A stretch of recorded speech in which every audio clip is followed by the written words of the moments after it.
I say that every day. I make sure I remind myself every day to continue to be great because I am very blessed to be where I am, coming from Bushkill, PA, where it's like a town of 7,000 people. It's a very small town, to get opportunity out of there. It's very hard. One thing I take back from, this stuff, whether it be photos, videos, short form, long form, is that I am privileged to tell my story and be a part of the life in some ways, some way, shape, or form. I'm just grateful to live this life every day, and for me, it's like I appreciate every moment I go into. Like I make sure I have fun. Where there could be so much bad in it, but I got to find the positive out of it because I got to be grateful to be part of this moment. And for me, it's just really appreciating every moment I'm in, every event I partake in, every game I partake in, making sure I appreciate it every step of the way. Because I love that. In 1 second, this just like that, it's done. Yeah.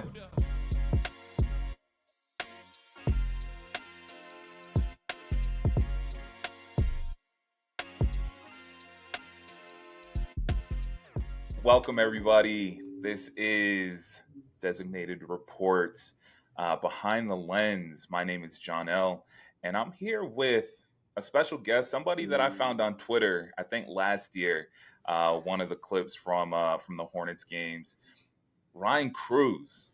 How you doing, my friend? We're good. We're happy to be here, man. Pleasure for you to have me on here. It's crazy that you said you found me on Twitter. That's actually wild because I don't feel like Twitter is my main platform, but the fact you found me on there is crazy. Yeah, so I don't think it is either. I follow you on Twitter. I follow you on Instagram, obviously. But yeah, it was a clip from one of the Hornets games. I think it was like a buzzer beater or something like that. But you like retweeted it, and I was like, damn, and then I went to your Instagram. I'm like, yo, he's fire, yo. So I had to lock in from there. Yeah, no. If I'm thinking right, it might have been against Detroit late October, early November, and it was a Brandon Miller putback. I think, and I was in the crowd. I was very in the crowd, find a pocket of light to get that shot, which is right time, right place. That's all I can say. Luck was on my side. We're gonna dive into all that, but for a shot like that in that moment, what are you thinking? Is it are you just you try to find a spot and go from there? Do you strategically, hey, I think this is where the play is gonna go? How what's going through your mind?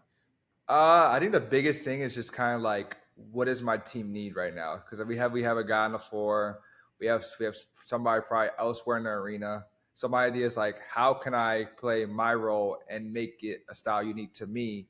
That way I'm able to bring a new element, not only for the Hornets brand, but also for my team to use down the line. And I think the biggest thing is for me, it's biggest team effort. So, and I know my strengths and my weaknesses, and I think the strength is finding something different and, find up, like I said, that pocket to really find where the shot can go. At the same time with that, you can't ever plan for what's going to happen. Yeah. It's usually luck based, but I think just having that one side cover and, being low to the ground like that, you don't really get that POV unless somebody's recording on their phone. And I thought that was something I always been wanting to try. And I thought that was a perfect moment to do so. And, Grant Williams missed the three, but Brandon Eiley had the ball, the camera frame literally on the hoop, and next thing you know, you see Brandon Miller swoop in, and the rest wrote itself. So yeah, that's dope, man. So just real quick, how old are you? Where are you from? I know you're in Charlotte now. Just give us a little bit of background on Ryan Cruz. I am 28 years old. I grew up in Bushkill, Pennsylvania. Born in the Bronx, New York, but I grew up most of my time in Bushkill, Pennsylvania. Small town in the Poconos, Northeast PA. This journey started back in college, for real. I was at a university called Lock Haven University, where I was running track and field at a Division II level, and I was in a sports management major. And I never really didn't know what route I wanted to take with my degree. I was like, I always want to be an athlete. Hopefully this works out. But it's it got to a point where I was a junior, and I was like, all right, I need to find a backup plan because if all else fails, I need to, make sure I have something going forward. Absolutely. And my dad one summer told me hey, I got this camera for you. Always thought you had a good eye. Here, take it with you. If you ever use it, you use it. And you know me, I was like, as a kid, you're like under your parent, you're like, I don't know, but thanks for the gift, I'm gonna try it. Yep. But then one day it was like a nice sunny day, about 70 degrees out, and I'm like, it was like summertime in my new house, and I was like, I just grabbed two of my roommates and said, what are you guys doing? Nothing? All right, let's go. I got this camera. I want to use it. And then I go on to doing that, and that leads to me developing, doing photos. Got in with my athletic department. That's, turned to snowball into something else. And then I was like, this is the career path I want to take. So eventually, I've been a lot of places. So after college, I took a internship with the Rocky Mountain Athletic Conference, a D2 conference in Colorado Springs.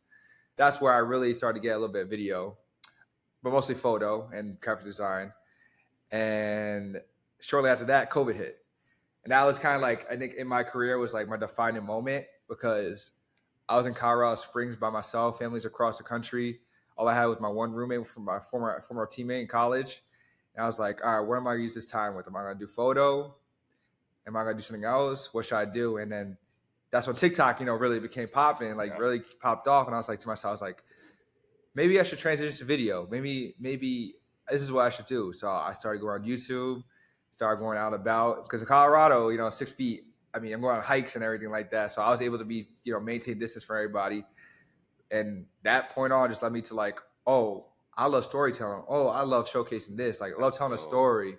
And that was like, how do I apply that into sports? Because I love sports. So I was like, I want to take these and merge them, make one world. And that's my world I live in right now. So shortly after that, freelance for a bit, landed in Fort Myers, Florida, where I kind of got back on my feet with my parents, but also took a job with Florida Gulf Coast as their main video guy. Was a solo video guy doing 15 sports all year long. Yeah, it was. They were working you. Working me. But I think the biggest thing about that, I tell people, is like, if I was able to do that challenge, I could do anything. Because Absolutely. the different avenues that all sports give you there, whether it be the soccer, the baseball, the swimming, the basketball, the volleyball, you're learning so many different styles of videography and filmmaking. And that's what kind of like helped mold me into who I am today. And now, present day, here I am in Charlotte, North Carolina, being an associate producer for the Charlotte Hornets. That's awesome, man. All over the country. And like you said, firstly, photography and videography, very different. And, you get clients that are like, oh, why can't you do both? Or can you do both?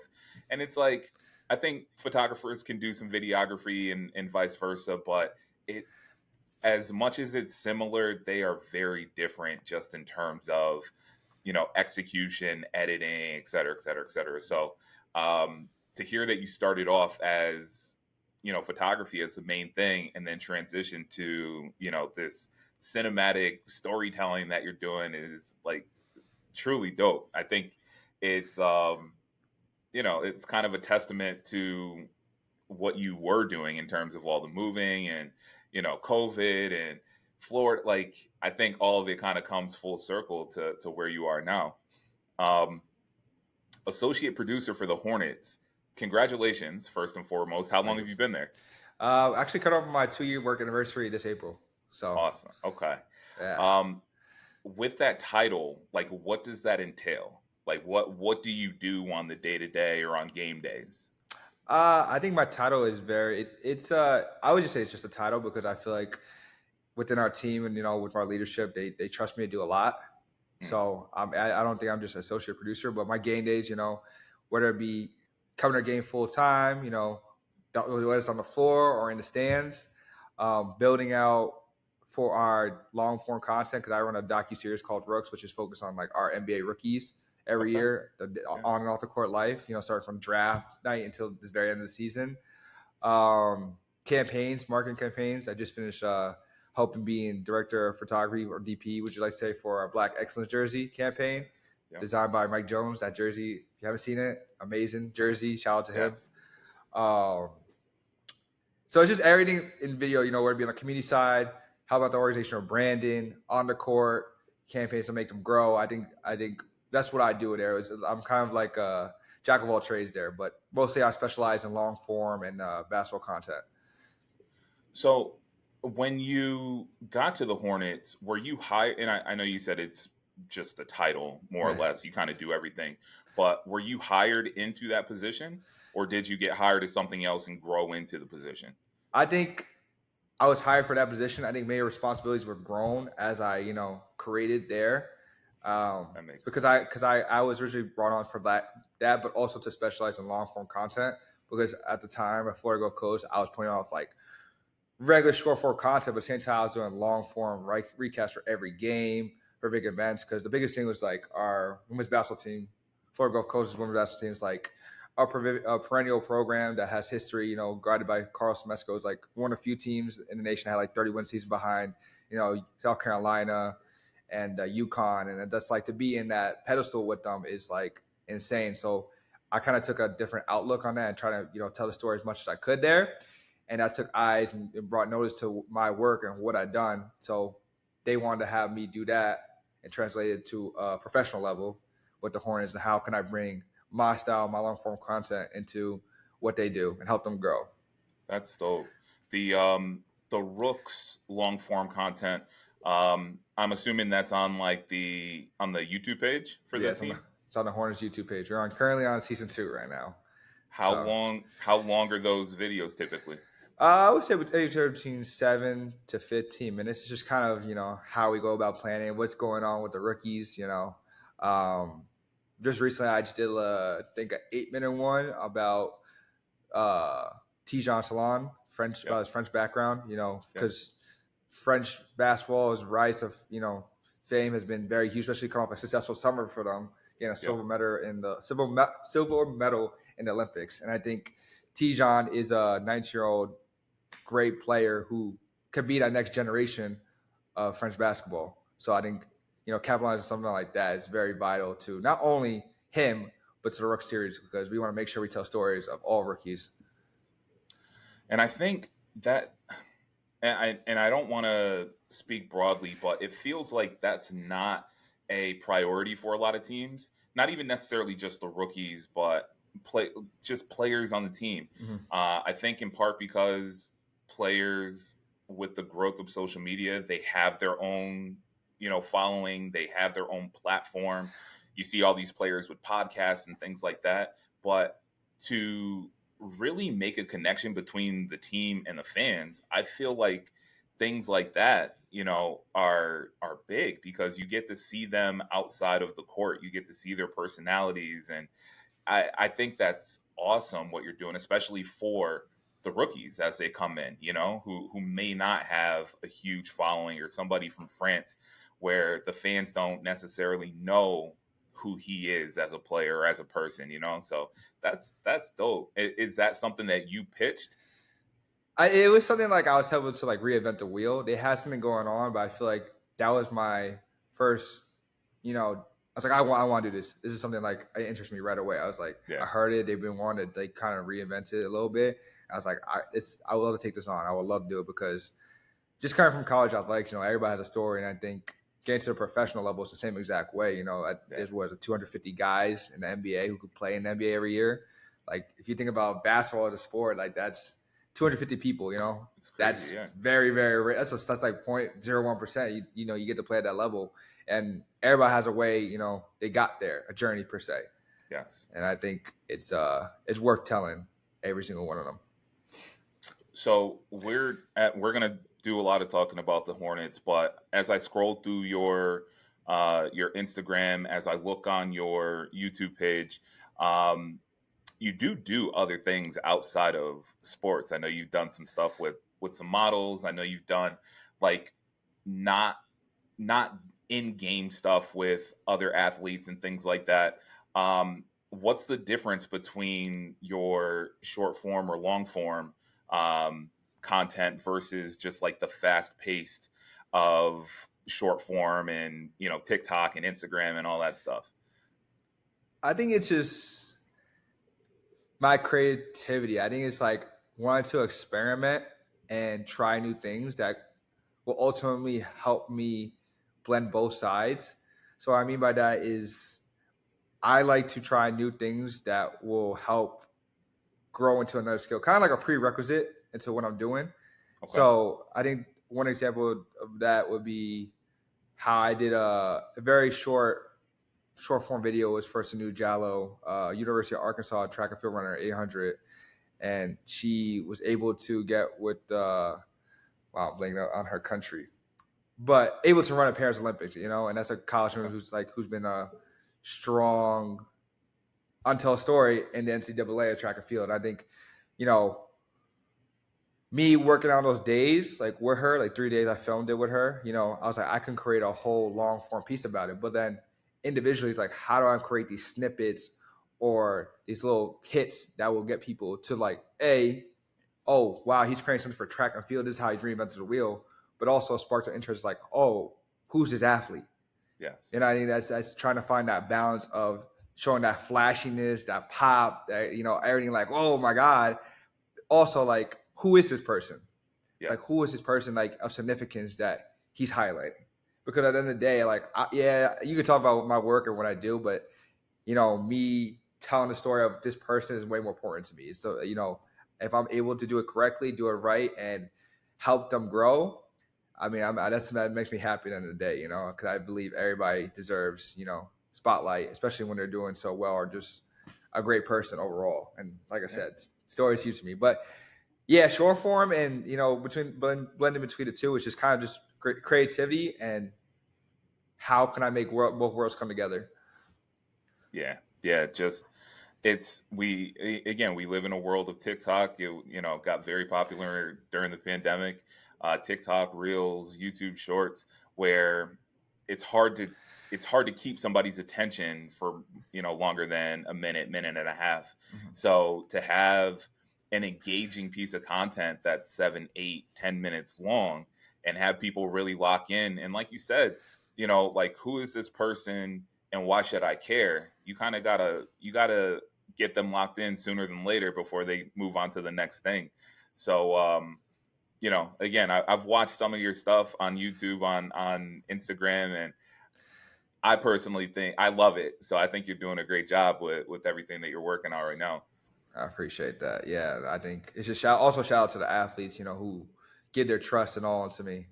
I can't make the product unless I have their trust and their vision. That's true. Installed into me. So helps me a Absolutely. lot. So you said your dad was the one who first put a camera in your hands. What was that camera? Do you remember? It was a Canon Rebel T6. I'm pretty sure it Okay. was. Yes, And, very, very, very basic. yeah, I mean, you got to start You someplace, gotta right? start somewhere. That's right. um, and so again, I know you do a lot of cinematography, videography. Are you still Canon, or have you graduated to something else? Ari, Red, like anything like that? That align. Let's hope we get to the Aries and the Reds. But right when that align. But right now I'm just mostly Sony focused. Sony Okay, FX3, Sony FX6. I think I got a Sony A7 III somewhere just to take photos digitally. But that's mostly my go-to Sony products for sure. gotcha. What kind of lenses are you typically using, like game day? Game day, I kind of like to experiment. Mostly though, I'm going with 7200. I feel like that's my go-to baby. Like, can never go wrong with it. Yep. I do like to use like a 20, 35, or 50 prime. Those really go a long way. Also been dabbling in some cinema lenses such as like DZO films or some Nisis. But those really kind of like open my eyes into like the glassware and how important it is Yep. to like how your body works and how shots you get. But most outside of that is probably my main go to. Maybe throw a 24-70 in there just if I need some quick stuff. But those are probably my go to lenses for those things. So real quick, because I was going to ask you about that. Um, I primarily do photo. I do a little video here and there, but you just in like using different lenses, you can definitely tell, that there's a difference. And, photographers, videographers, we talk about it all the time. Like, yes, having the latest and greatest body is fantastic. There's always new technology and things like that. But invest in the glass, invest in the lenses. So when you talk about like some of these, what do you call it, cinematic lenses? So cinema lenses. cinema lenses. Yeah. What's the biggest difference between that and just like a standard, Sony lens that you would get from the store? I would say the biggest things is the functionality of it. Transition from autofocus to manual focus. You gotta really learn. That's a whole different muscle memory kind of thing. Hmm. Scrolling, know what the right focal length is and everything kind of like that.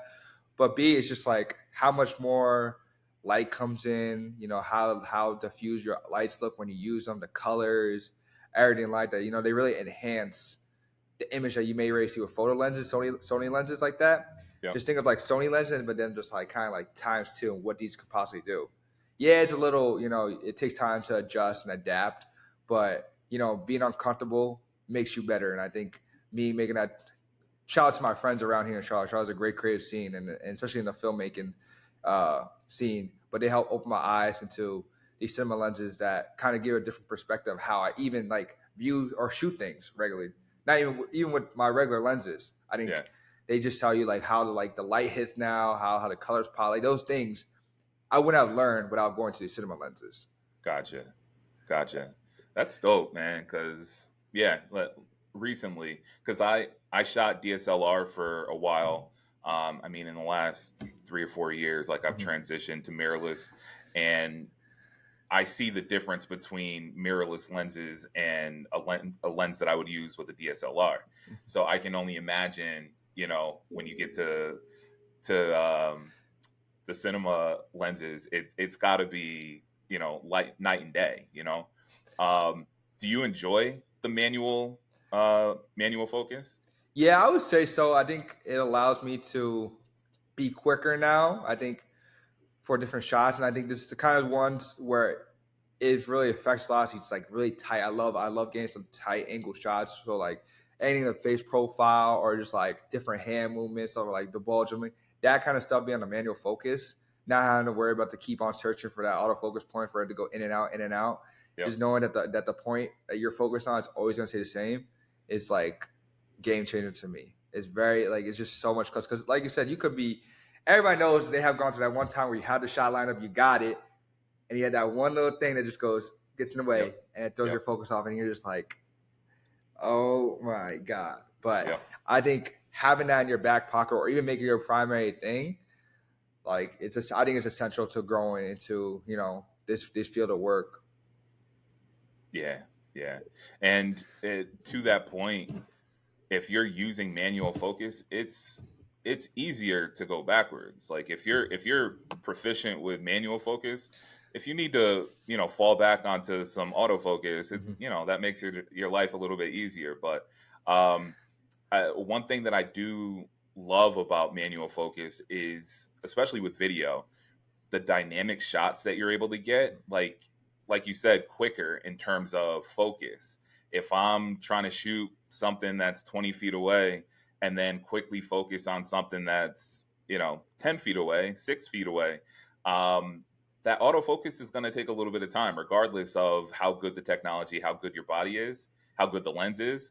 But the manual focus, man, it just adds something. It adds an element to the storytelling that you're trying to tell. No, it definitely does. I think, like I said, it goes back to my friends in the cinema, like the filmmaking community around here. They really opened my eyes to being on sets, being on productions, like watching them do what they do. Like I was able to learn. Every time I'm able to learn, it makes it that much more valuable. But then to even take what I learned and apply it to what And I'm doing apply a it. day, it's just like you're like, wow, like it's like really just a wow moment for you. And like I said, shout out to them because, like I said, I think I've grown so much in a short time span just with using that manual focus and learning from them. So when you're in these spaces, in these rooms, on these sets, um, are you literally just there, like soaking everything in, or are you there working with them as well? Recently working, I kind of they've been wanting to expose me because I feel like people see me on the sports side of the world, like on the court and stuff like that, and see what I'm able to do. But these people who took a chance on me, are able to like, what can you really do outside of there? Like we want to test you and see what you can do outside of there. And I think that happened on our most recent short film we did. Is called Black Tennis Connect. It's Beyond the Baseline, where we highlight black tennis in Charlotte for Black History Month. And I Okay. think that there was like I was able to bring my sports knowledge into the world of that filmmaking. So we were able to blend both sides, where you have like a more commercialized shooting and like a sports world shooting, and bring it together. I was the only cam op on that set, but to help even assist on that and give like knowledge and to like let them listen to me, like they want to listen to me and they want Yeah. to learn from me. Um, Made it that much more greater, and that's what I think like that helped me be on the in those rooms, in those spaces. That's what's really essential, because people are willing to listen to you and hear you out. So just like you said, like you found me on Instagram, found me on Twitter. These are my friends in the community who are like, "Oh, we've always been invested in you. We want to work with you. Let's make this happen." Yeah. That's dope. That's super dope, man. Yeah. Um, so D2 track athlete, what'd you run or what'd you do? I Did you throw? Did you jump? I sprinted most of the time, but I did dabble into jumping my like last 2 years, long jump. Okay. But I was a Okay. 1-2-4 guy, and then it bounced down to 1-2 primarily. Okay. Okay. So when it comes to what you're doing, sports wise with photography, videography, um, does you being an athlete, former athlete, um, does that play a role in the way that you shoot, or does it give you like any special insights in those moments, like, hey, this is what I should be doing, or this is what I'm thinking? I would say definitely so, because the biggest thing is understanding a player's routine. I Mm, think everybody going into like whether it be any like for me, I had a routine before I ran track. You know, I had my certain warm up, listen to my certain music, what I did before I got into the blocks. Like it's yeah, all routine. Like and you know, figuring out what these athletes do in their routines will allow you to find moments where you can capitalize and really show like the true essence of who they are, like or just a filmmaker in general in the said sport. You know, I think it's for example will be maybe some guys with 2 minutes left on the clock before the game starts are going to the bench to pray or to take a moment to just like really just calm down, be soak themselves in the moment, or you know, before they even go out to the core, like in the hallways, what do they do?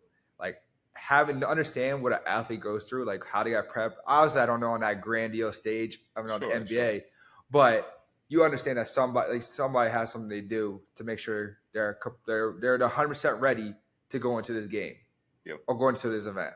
I think being an athlete, you know, going through it, you kind of have a mindset, you know, what that life is like. But then going to the opposite side of it, you know, being an outside looking in, you're able to, you know, connect with them and understand how they're gonna do this. How should I show them in this light? Yada yada yada. Like, I think I am blessed to be an athlete in my past life, so that way it helped me build to who I am today as well. is there a player on the team who has like one of those pre-game rituals, a prayer or anything like that, that you try to catch?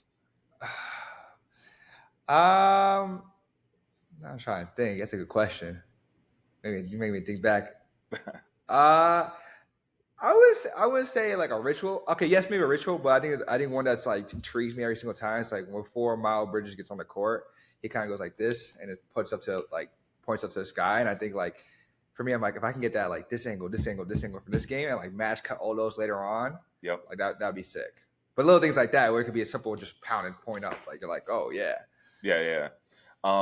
And just real quick before we move off of that, you're talking about when he comes on the court, he has his little ritual that he does, and you're talking about catching it from different angles. Again, is that something that you're consciously thinking of, you know, whether it's before the season, whether it's before games or whatever, like, hey, like this would be really dope. Like I want to experiment with this, or is it you've caught it a few times and now you're like, huh, I might be able to do something more with this, other than just short clip on social media or hmm is that like a conscious decision that you're making? yeah. I think I go into everything with intentionality. I'm really I big love on that. I love big. I'm just big on storyboarding and making sure I know the storylines, what I need to get going into the game. Because in that moment, like you said, it could be a good Twitter hit or a social media clip on Instagram, TikTok. But when it comes to the overview of the whole season or of said thing, that's going to play a beneficial part into what happens later on. I think Yes. being intentional with what you're doing, not only does it make you be like, oh, it's just another game, oh, this is another moment, cool. I'm just like content and I just do it over and over again. But making sure you have the intentionality to do that, so that way, like you just said, I can be like, oh yeah, I could make something out of this now, because that's gonna be huge. It's not only for yourself, but other people's assets as well. I think like thinking about others is very something else that I really hone in on. Like intentionality goes into many facets of my job, my career, everything like that. And I think, yeah, I think that's the biggest thing, making sure I'm thinking about these things in the moment, or at least try, somebody have a reminder for myself if I do forget, because I do forget things sometimes. But Yeah, of course, of yeah. course. And that's an interesting thought. I've had a few conversations this year with photographers, and I feel like maybe not that exact word intentionality, but I feel like photographers, videographers, just people like creatives in this space are being more intentional with what they're shooting, what they're capturing, as opposed to just spray and pray. It's like I want to, with this photo, with this video, I want it to be more than just a clip. I want it to be more than just something that hits once, hits today, or hits for a couple of days and then it's gone. And I think that's a beautiful thing, because I do feel like, to a certain degree, like we should want to like transcend just a photo, just a video. Like it should tell, not everything, but you should want it to tell a story. You should want people to be able to come back to it, you know, a week from now, 6 months from now, a year from now, and really be transported back to that moment. You know what I'm saying? Mm-hmm. I agree, because you don't know what moments fall dear and to this said That too, yeah. person. And Yep. like this, you think it's like, oh, this is a right moment, like cool, I got that. Then you go send it, whatever, and like you find out later on, like, oh, this moment was like everything to them. It's Yes. something that's something that's special to them, and that's the things like makes it so unique about what we do. Because you're like, oh, I just thought it was regular. Boom, it's Yeah. special. And that's why that's the beauty of it, of what storytelling is, of capturing a moment, filming a moment. Like that's the beauty of it.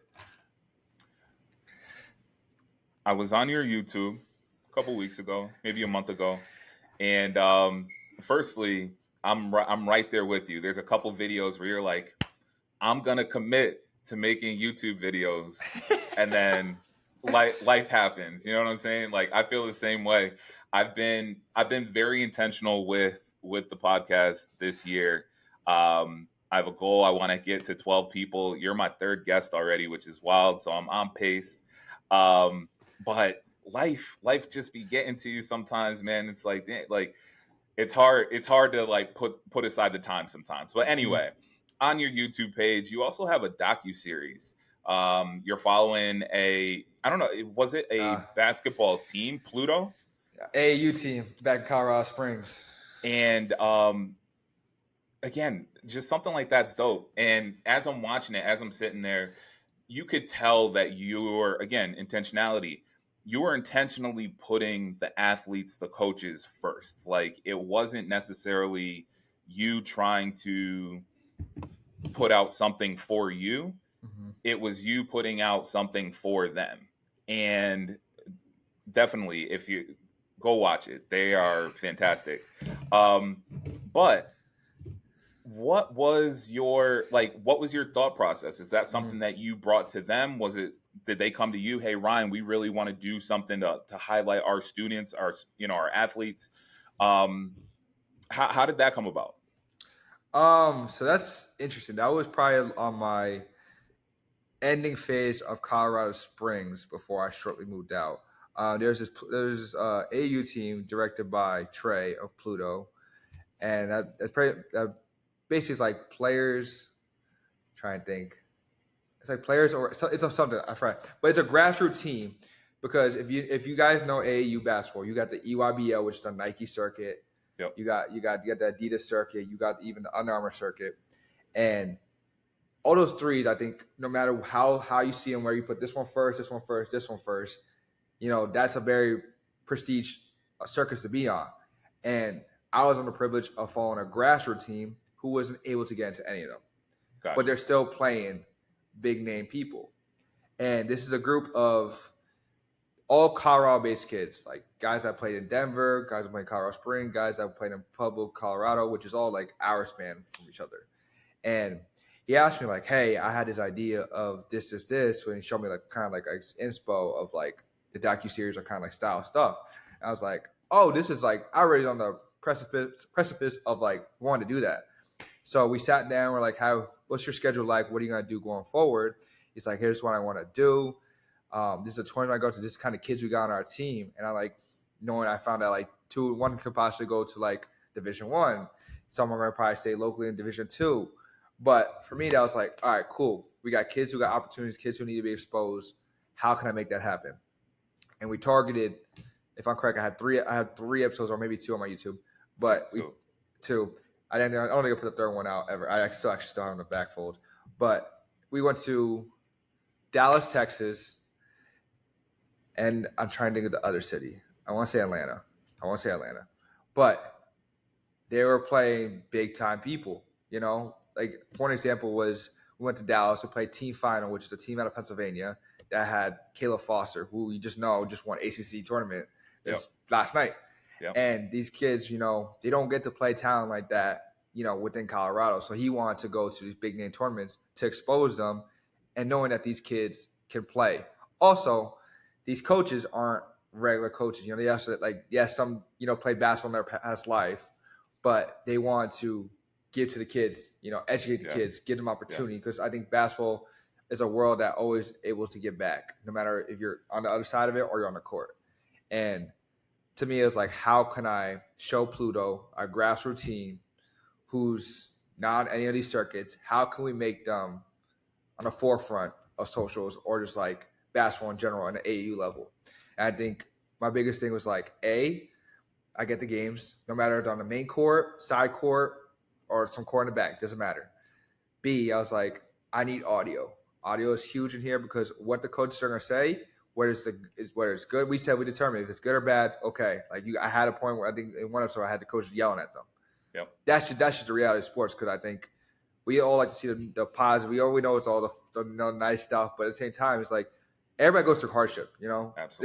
There's a winner and a loser at the end of the day, and you know, understand what kids go through when they lose in a positive tone. You know, a certain degree, you're able to see like how are they able to overcome this to get to that triumph, to that winning side of it. And my idea is like, gonna do that.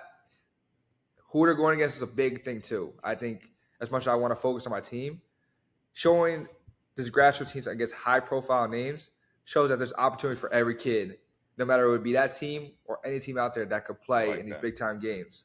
You know, all you need is a chance. I think everybody and everything you do, all you need is a chance.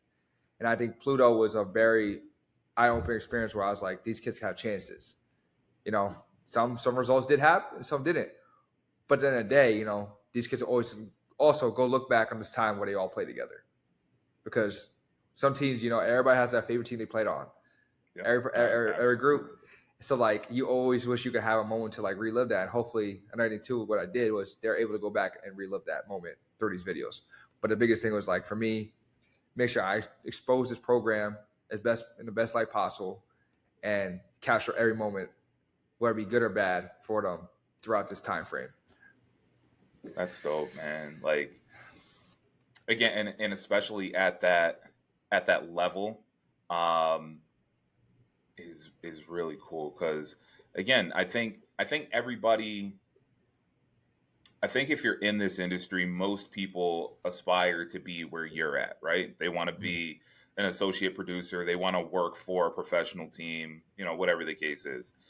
I'm a firm believer that there is more than enough room and more than enough opportunity for everybody in this space if you're willing to do the work. So you took, again, AP with the Charlotte Hornets. Like, I don't know if that's your dream, if you want to be there forever, but like you're a professional, right? Mm-hmm. You and I understand that this is, you know, before the time a little bit, but you took your expertise and applied it to and AAU circuit and created something beautiful, like storytelling, visually, et cetera, et cetera, et cetera, audibly. Like there's room for everybody if you're willing to put the time, put the effort, put the love into what you're doing. And I think it shows through in the docu series. You should drop that third episode so that I gotta find it. I guess it's on one of these tries to have it. Nah, yeah, that group was incredible. It's actually one of them right now is I don't know, I think he's on his third season, but he plays at the University of Minnesota, and a bunch of them play for University of Colorado Pueblo, which is like an hour away. So, but it's like cool to see that because even I don't yeah, talk to the guys often, but like to see them at the next level, at the collegiate level, because even play it doesn't matter what level you play at, still play college athletics or yeah, be yeah. participate is still a huge accomplishment. So that for me, I that's agree. like it's dope. I agree. Um, so when I look at your work in general, to me anyway, it does feel like you have a style. Do you feel that way? And if so, what would you characterize your like shooting and or editing style as? I definitely do. I actually thought about this like this past week. Actually, I definitely do have a style. I kind of got away from. I'm trying to be better, but I think something philosophy I started with is when I went to FGCU. This is where I began this philosophy. Is like I have 15 sports, right? Hmm. Me taking the time to do crazy edits for all these sports is impossible. It's unrealistic for myself. And Yep. I gotta be at the same time I'm very ambitious, but I gotta be realistic. And for me, my priority was like get the best shot possible. Oh, your shot quality will do way better in my opinion than all the crazy edits. Granted, I'm a big fan of these crazy edits. I'm not saying they. Yeah. I No would. shade. Nothing. I want to be editing like that, but for me, it's like from that point on, I was like, from it's the edit, it's the shots I get that come first because you get the shot, and they also come afterwards, I believe. Yeah. But having that shot, it's the craziest base you could have because then I feel like you're all the way up here. You're not building from the ground up with nothing. I feel like if I come with the greatest shot possible, I can keep going higher. And I think that's what I feel like in my style, what I create, I always try to go for the best shot possible, whether it be in a cinematic tone, short form, long form. But I think I try to be a very cinematic person who loves to color grade and make sure I had the best shot possible. I like it. I like it. Um, so you mentioned this earlier on, the campaign. I want to make sure I get it right. The Black Excellence jersey campaign that you did with Mike Jones, a first in NBA history, if I'm not mistaken. Um, so again, I ask, how did this come about? Was it something that you pitched?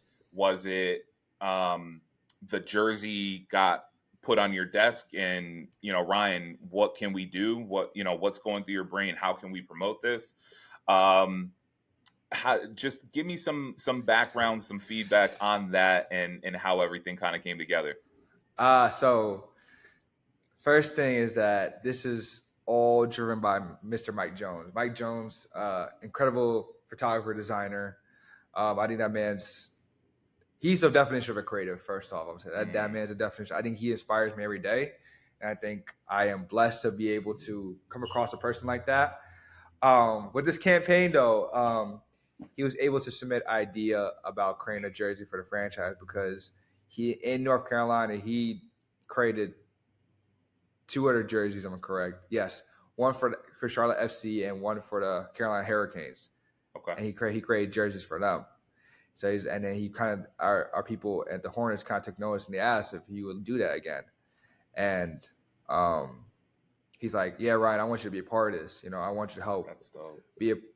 visualize this, help me bring this to life. And lucky we had other creatives in the Charlotte area that was help boost this and bring it to a whole nother level. And I was like, all right, Mike, when we get into this, and kind of all started on our flight to the NBA draft this past summer. He was like designing the jersey, and I was sitting there next to him on the flight, and I was like, I'm gonna document this right now. He's like, why? I'm like, because this is gonna be. I already know this is gonna be something like nothing done by before. Like I want to make sure I get this moment. And like that like in that moment in that time, I was like, wow, I'm really being intentional, because sometimes you want to like just soak in the moment or be within it. Yes. But I was like, Mike, for knowing for who you are and what you've done in your career, I feel like this needs all to be documented. And I actually had that on my Instagram post. You can hear the audio. I think it's my second most recent post. It's like June 28th, 2024. And I was like, you can hear the audios of us just going back talking about it. And from that point on, from June till February, we are just going at it, helping seeing him bring it to life, and then us storyboarding as a unit. Shout out my director Kiana, Mike and her co-directed, and I was lucky to be a part of that DP. And I had a great editor, and we had great photographers on staff. But I think it's just like a group effort. I think that was a moment that was defining that, like, Charlotte is a great place for creatives. And yes. I think just being able to illustrate and bring his vision, bring his design, and bring his jersey to life.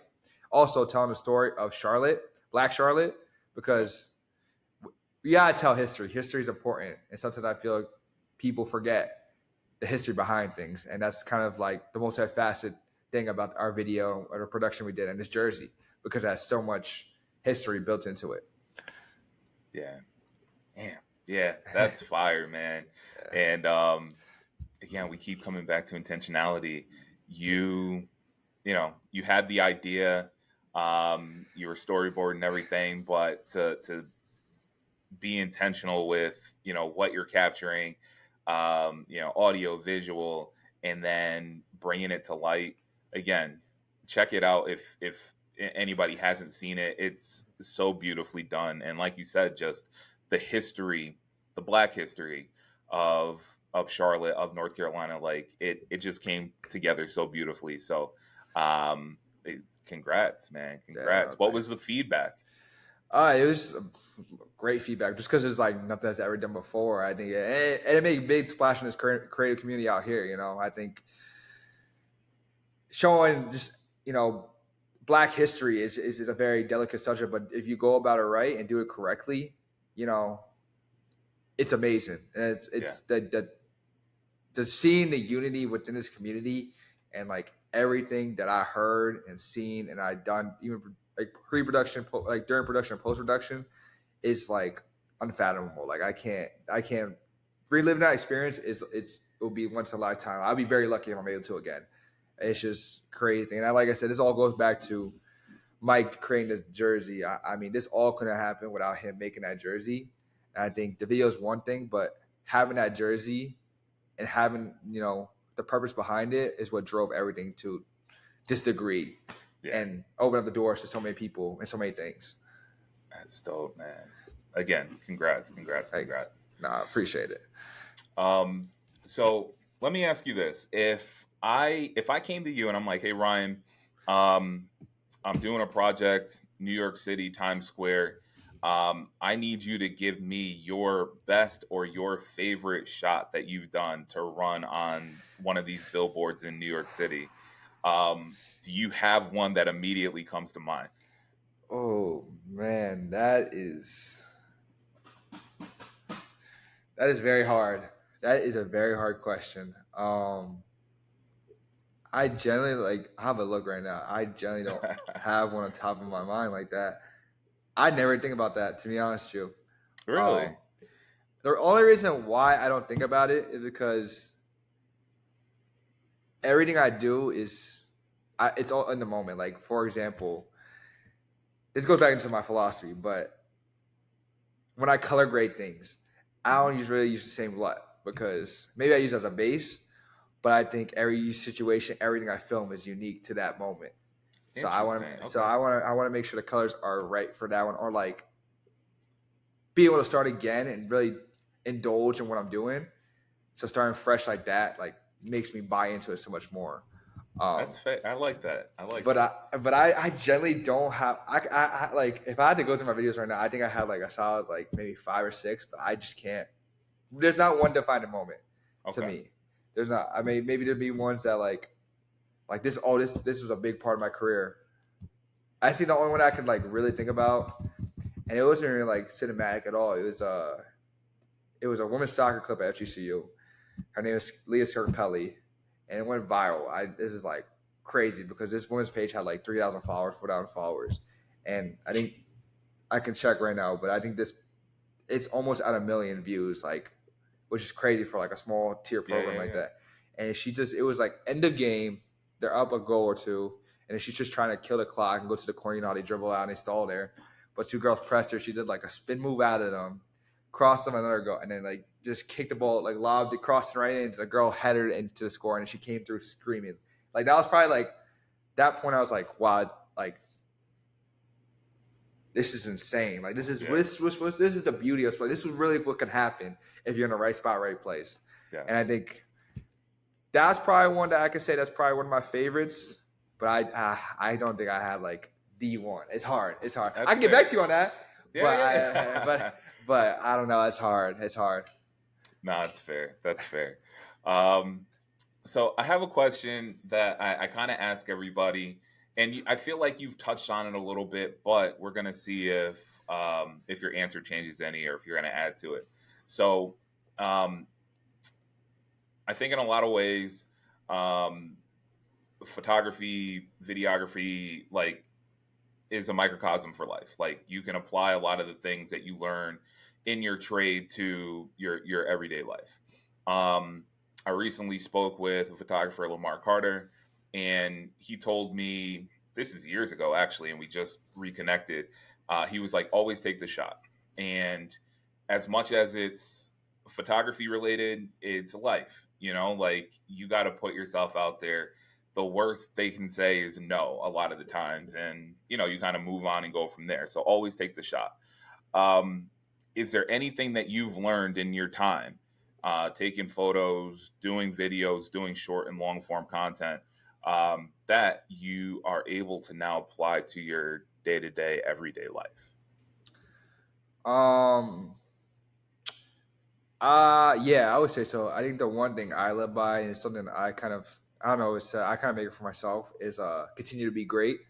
I say that Mm, every day. I make sure I remind myself every day to continue to be great because I am very blessed to be where I am, coming from Bushkill, PA, where it's like a town of 7,000 people. It's a very small town. To get opportunity out of there, it's yeah. very hard. And I think one thing I take back from this stuff, whether it be photos, videos, short form, long form, everything like that, is that I am privileged to tell my story and be a part of the life in some ways, some way, shape, or form. And to that, likewise, they're able to be part of my life. Like I'm just grateful to live this life every day, and it's for me. It's like I appreciate every moment I go into. Like I make sure I have fun. Where there could be so much bad in it, but I got to find the positive out of it because I got to be grateful to be part of this moment. And for me, it's just really appreciating every moment I'm in, every event I partake in, every game I partake in, making sure I appreciate it every step of the way. I Because love that. in 1 second, this can just like that, it's done. Yeah, yeah. So I think for me, it's continue to be great, have fun, stay positive, and just enjoy it. Because like I said, there's no reason to fuss because there's next so there's gonna be a next man up. They Yeah, come take your spot right now. yeah. And that's the thing. It's like people are hungry, and you gotta stay hungry, and I can never stay content. But yeah, just to continue to be great for sure. I like that. I like that a lot, actually.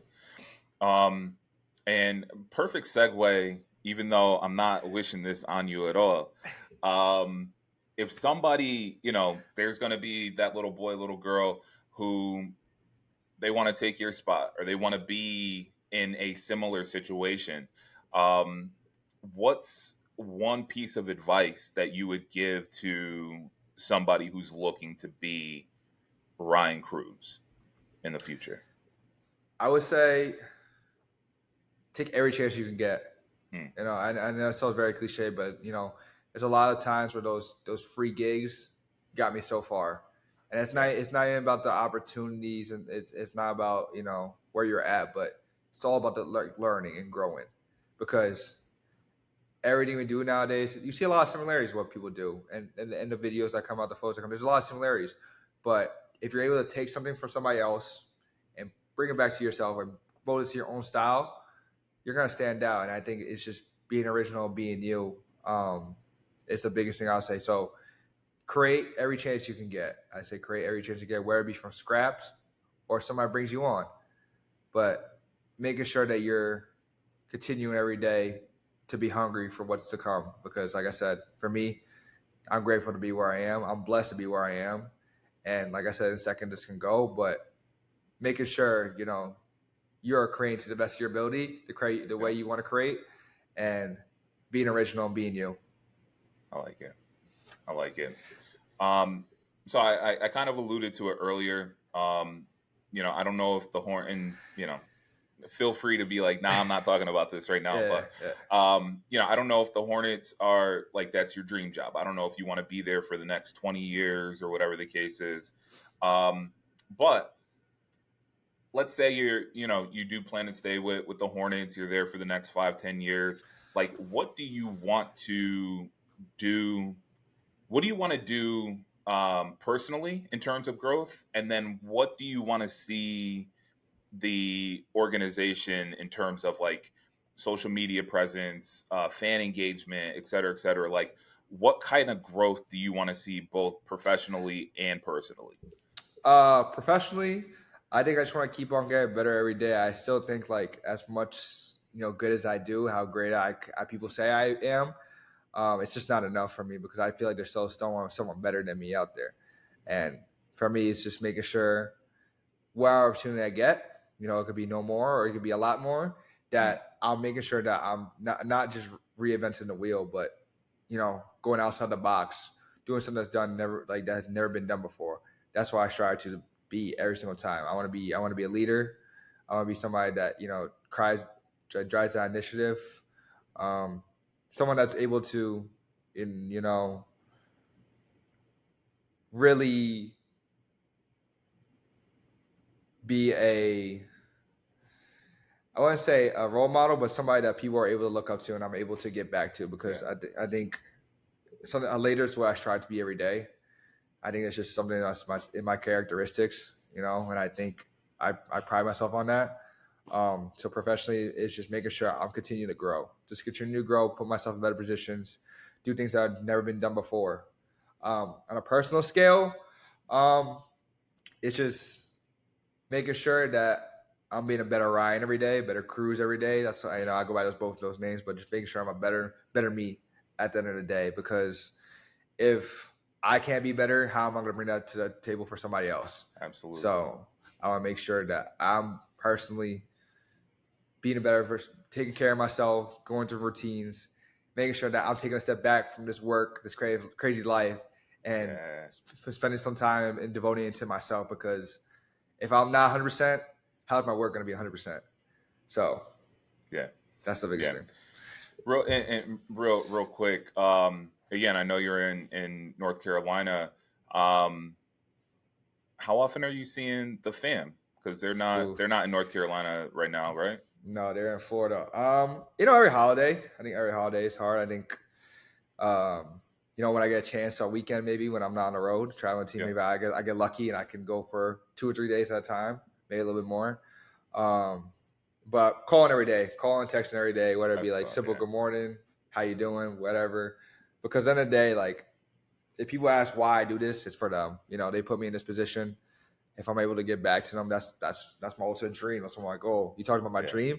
My dream is to get back to them and repay what they've done for me all my life. Because I wouldn't be able to be here without my mom and dad. So, and we're tight knit. It's it's the 3 of us. So we're just trying to be tight knit and be, have fun with it. And they get to live through me sometimes because I used to live through them. Yeah. And that's very nice. But hopefully they understand what they understand. When we see each other, we make the most out of it. It's the most valuable time. But other than that, holidays here and there. But they get it. Like I said, we talk every day. It doesn't seem like I'm not homesick. I know nothing.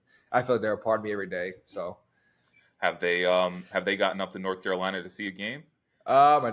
Yes, actually, before I got here, before I was like a hiring process, my mom came up because I want to see the lay of the land. Me and my mom caught a game, and then my dad came up around Christmas time last year, just beforehand, and we watched the game together. So that's cool. Yeah, we have dogs, so it's hard for them to like really both go at the same time. Gotcha. So my mama Cruz be a little protective over the dogs, like her children. So, but nah, they've been able to come up with just nice. Hopefully, I want one day bring them to something very grandiose and big, whether it be something that they both can be there and see me do Yeah, it. that's dope. That's dope. Um, so if you could, and we're kind of winding down, so I'm just kind of throwing stuff at you, keep you on your toes a little bit. If you could shoot anybody, dead or alive, musician, artist, uh, sports player, politician, anybody, dead or alive, who would that person be? If I could go back in time, I would love to wish I was able to film Prime D Rose. Prime D Okay. Rose. Prime D Rose because I think that was one inspo for me growing up. It's because I don't know if you know, it was shortly after he had that bad injury with his knee, Yep. and he wasn't Yep. the same after that. But Adidas released I think it was like a 3 or 4 part thing of his recovery. And I forgot specifically what they call each episode, but I was able to deep dive into how Derrick Rose went through everything emotionally, physically, and just the way he kind of not revitalized, but brought that new wave to the NBA. I was like, this is the athlete I want to aspire to be, or somebody I wish I was able to tell a story of.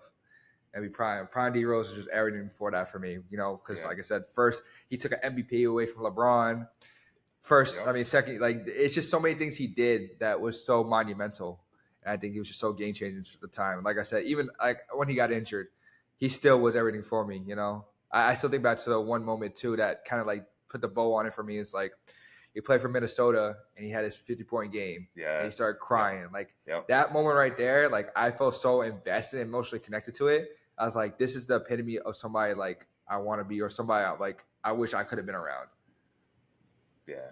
Yeah. I mean, even the rollout of when he retired, I think was really well done, and um that it's funny. Like, I wouldn't have guessed that, first and foremost, but as you're going through it, I'm like, this makes so much sense based upon what I've learned about you and the way you think about things. I'm like, of course it would be D Rose and be able to document the whole thing. So um that's super dope, man. Yeah. I like that a lot. um if I or let's say if you were creating a like a 1 to 3 minute video about yourself, what 3 songs would be on the Woo! soundtrack of your video? Oh man, you got me. I would do okay. One man could change the world by Big Sean. Okay, yes, yes, yes. Uh, Two, we gotta probably do some explicit. We gotta make it clean. But Range Brothers by Baby Keem and Kendrick. I Okay, think it's just the energy of that is just that.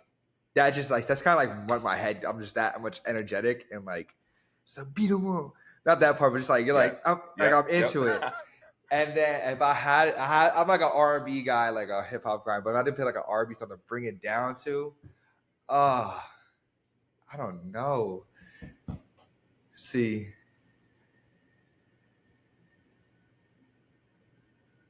that's you got me first to a third one, man. That's a go. Oh, okay, lied. I got it. The outro, it gotta be "Show Goes On" by Lou Fiasco. Okay, okay. Yeah. I like that. I Yeah. like that. I feel like you got the beginning, you got the climax, you bring it down a little bit. I think Yeah. that would be fire. Yeah. I think I could change Range Brothers, but I don't. There's something from my mind. It's that song. Whenever I hear, I'm just it just clicks for me. I'm just Yeah. going. Um, but I think biggest two is "One Man Could Change the World" by Big Sean and "The Show Goes On" by Lou Fiasco. Those two played a big part of part periods of my life.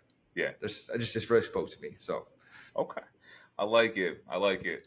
Um do you have I assume you have to just relationships with some of the players, especially doing what you do, them being comfortable with you, especially having a camera in their face. You've got to have some sort of a relationship with them. um do you have any funny experiences or anything like that with some of the players, or like, behind the Yeah. scenes stuff that you'd be able to share? I think we posted about this, but I mean, even that it's not anything bad. We did last year we did a Hot Ones challenge with Brandon Miller and Nick Smith Jr. Okay. And after we're done recording it, they were like, "It's your turn." And I remember, I'm pretty sure Nick Smith Jr. went live about this, and he's like, "All right, y'all go." And it was like 4 of us who went, and like I always want to do Hot Ones, but like that moment, like we didn't even do the whole thing. We went to the hottest one, and I was like, it wasn't hot. It wasn't hot. It was just I feel painful. It was okay. painful on the tongue. Like Okay. like it was throbbing, but it turned into like hotness into pain. And I was like, this is bad. But they were like, he was like, yeah, how's that? How is that? And I'm like, I'm good. I'm chilling. So that was a moment like that with the players is hilarious. I was like, this is amazing. I'm like, because they're young guys, but still like to go through a segment like that, and then they flip the script and be like, "Oh, it's your turn." You're like, "Oh man, you gotta face the music. You gotta face the music." Anything else?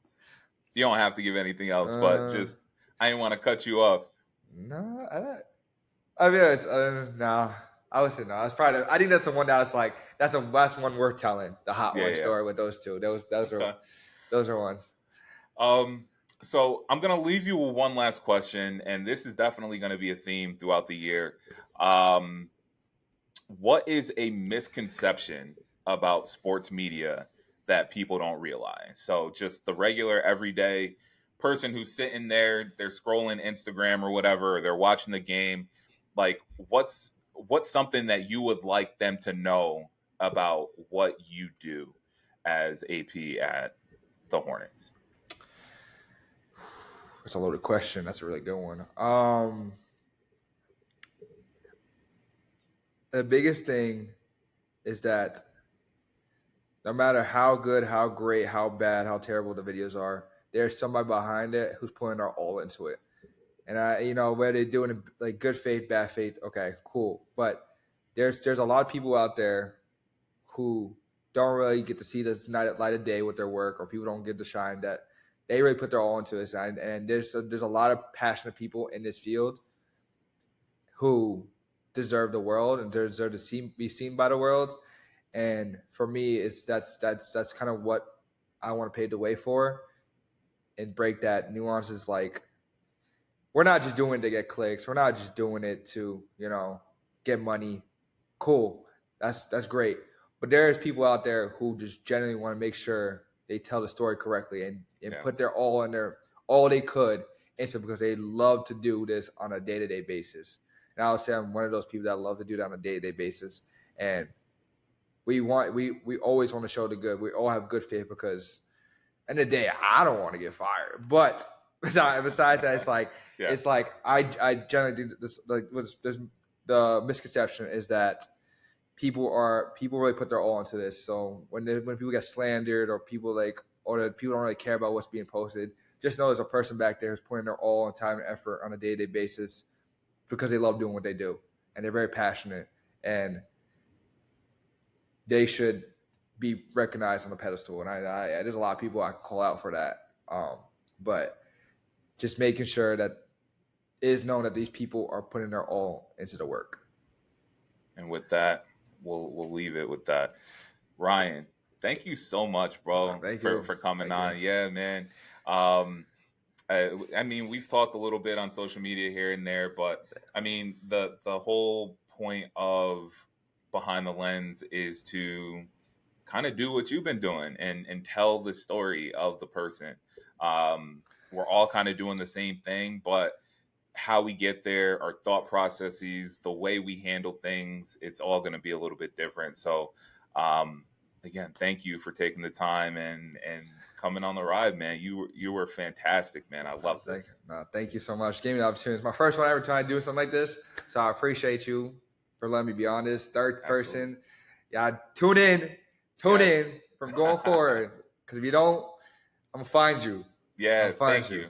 Thank you. This is nice. And I think another thing too, before I go, is like, there's a lot of creatives who want to tell the story. I love to tell the story, and this is just an outlet for many of us to really open up and really talk through our thoughts of how we do things. And it's not only good for you guys to hear us, but it's also good for us to be able to vocalize these things and really be like, oh my God, I really did this, really did that. It's a realization, and it's a good realization, and it's a great opportunity. So I appreciate being behind the lens and telling everybody what about me. So thank you. Absolutely, bro. Thank you so much. Obviously, I'll have all your social media, website, YouTube, all that stuff. But is there anything that we should be on the lookout for from you personally, from the team? Are you working on anything? Nothing that's at the moment. We're kind of in the works, but just hopefully you support people like me, support others like me, my friends, everybody, because the creative community is strong, and there's a lot of big stories out there that are waiting to be told. So be that person to tell it, or I'd love to tell your story. That's all I got. Appreciate you, bro. Great success for the rest of the season. What I know, the Hornets not having their finest season, but building blocks. You guys are getting there. What are the plans for the off season? Are you still? I assume you're still in Charlotte. I assume you're still doing stuff for the team. Do you know what those things are yet, or is it kind of wait and see? Wait and see. Once we get to this, see how the end of the season shakes out, and we go from there and start the process. Whether it be, play in, end of season, playoffs, we don't know. Yep. So get to there one day at a time, and we'll figure it out. But good things should be on the horizon. I'm excited for the summertime, and let's see what happens. Sounds good. We will be locked into you. We'll be locked into the team. And again, wishing you nothing but success. I'm sure we'll be in touch. And hopefully one of these days I can get down to North Carolina and we can link up. Yeah, let me know, man. Let me know. Absolutely. Have a good one, bro. Appreciate you. Yes, sir.